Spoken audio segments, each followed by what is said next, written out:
quel match incroyable entre le Rayo Vallecano et le Real Madrid.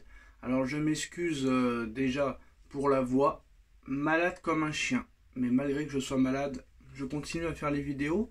Alors c'était pas prévu parce que je suis vraiment malade comme un chien rageux. Mais le match de ce soir, franchement, m'a fait un petit peu oublier mon rhume, mon mal de gorge et mon bouton sur la langue.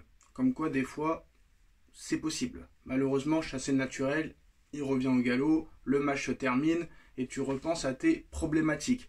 Mais bon, on va essayer de s'évader quelques minutes pour débriefer ce match incroyable entre le Rayo Vallecano et le Real Madrid. Un Real Madrid orphelin de Kylian Mbappé et une équipe du Rayo Vallecano vraiment très impressionnante, très joueuse, qui a mené au score 1-0 assez rapidement. À la 4e minute de jeu, le Real Madrid a été surpris d'un seul coup. Je pense que le Real Madrid n'a pas vraiment compris ce qui leur est arrivé dans la première demi-heure. Ils étaient complètement pris au dépourvu par ce style mis en place par l'entraîneur du Rayo Vallecano. Et à la 36e minute, ça double la mise du côté du Rayo Vallecano par le joueur Mounim. 2-0, mais bon, on connaît le Real Madrid, on le sait très bien. Moi j'ai dit à 2-0 que le Real Madrid allait gagner 3-2. Bon, je me suis trompé, il y a eu 3-3, pour une fois.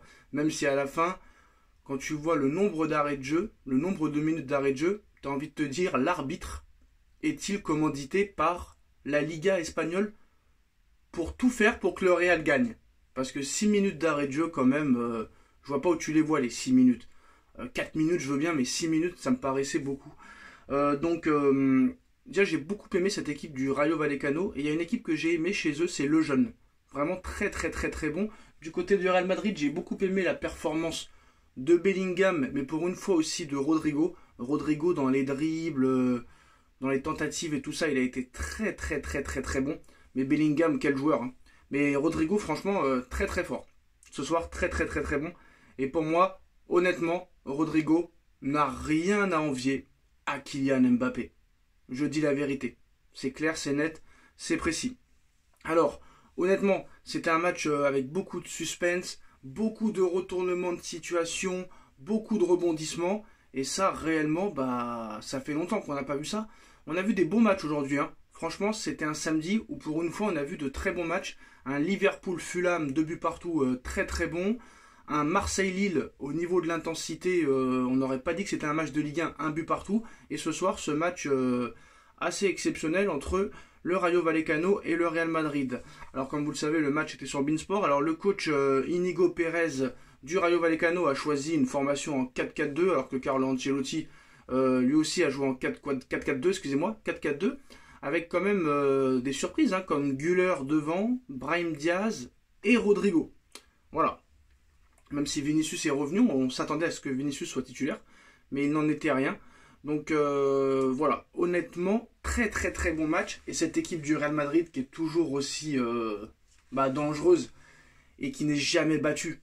Voilà, avec cette équipe du Real Madrid, on sait très bien que quoi qu'il en soit, ils vont monter en puissance à partir du mois de janvier. On le sait, c'est clair, c'est net, c'est précis. Après, du côté du Real Madrid, on va pas se mentir, ce soir, il y a eu des énormes problèmes défensifs. On va pas se mentir, toute la défense, pour moi, de mon point de vue, hein, toute la défense du Real est passée à côté. Brahim Diaz ne sera jamais titulaire dans cette équipe. Je ne sais pas pourquoi il reste encore au Real Madrid. Ça fait des années qu'il est au Real.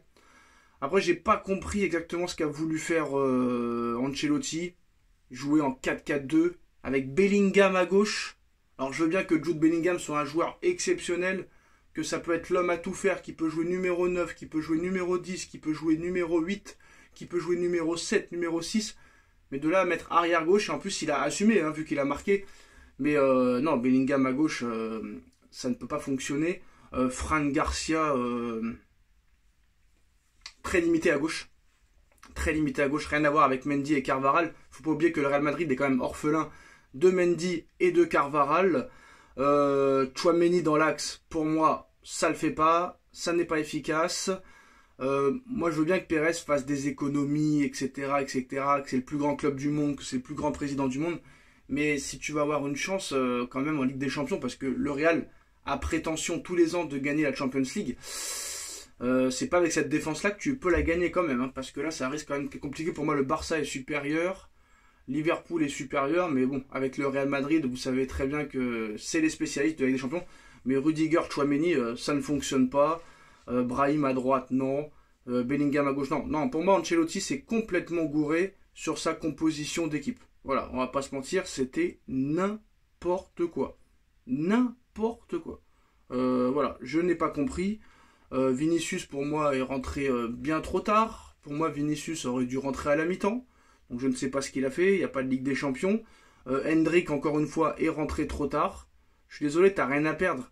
Dans un match comme ça, tu perds 2-0, tu reviens à 2-2. Tu n'as strictement rien à perdre. Et en plus de ça, tu passes à 3-2. À 3-2. Donc Hendrick n'est pas aussi nul que ça. Donc Ancelotti, il aurait fallu quand même mettre plus tôt, pour moi, monsieur Hendrick. Ça aurait été quand même assez intéressant. Mais bon, c'est vrai que là, le banc du Real est un peu léger. Et on l'a vu ce soir. Voilà, on l'a vu ce soir.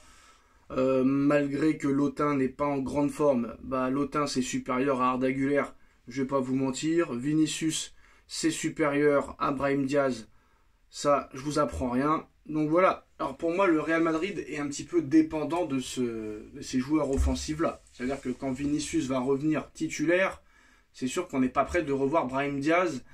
Et quand Mbappé et Vinicius vont revenir, bah, je pense que Brahim Diaz et Güler ne sont pas prêts de rejouer de sitôt. Ça, c'est clair et net et précis. Parce qu'à un moment donné, ces joueurs-là, quand on leur donne l'opportunité de se montrer, ils ne se montrent pas. Alors peut-être que Hendrick aura une chance, mais Güler, à chaque fois qu'il est titulaire, c'est pas terrible. Brahim Diaz, à chaque fois qu'on lui donne sa chance, c'est pas toujours terrible non plus. Pourquoi pas tenter Hendrick? Voilà, je ne sais pas ce qu'il a comme problème avec Hendrick, mais pourquoi pas le tenter pour voir ce qu'il est capable de faire. Là, tu es sûr et certain que ça va jouer à 200%. C'est sûr et certain.